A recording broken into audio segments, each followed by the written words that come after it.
এ কী অবস্থা! প্রথমেই ওয়ালটা ভালো করে বানাইলো, এখন আবার ভাঙতে হচ্ছে।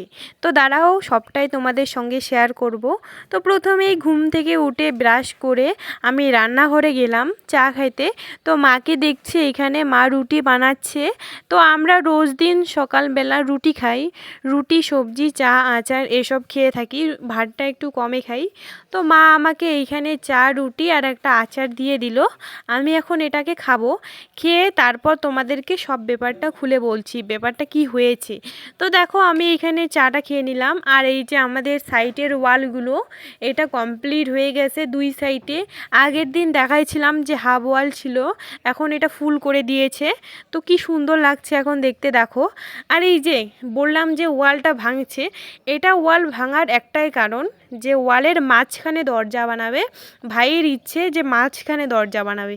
তো দেখো এই যে ভেঙে এখন দুই সাইডে দরজা সে করছে, ওয়াল করছে, মাঝখানে এখানে একটা দরজা দিবে, সুন্দর করে লাগাবে। ওর ইচ্ছে এত সুন্দর করে দিবে, তাই আবার নতুন করে ভাঙতে হয়েছে।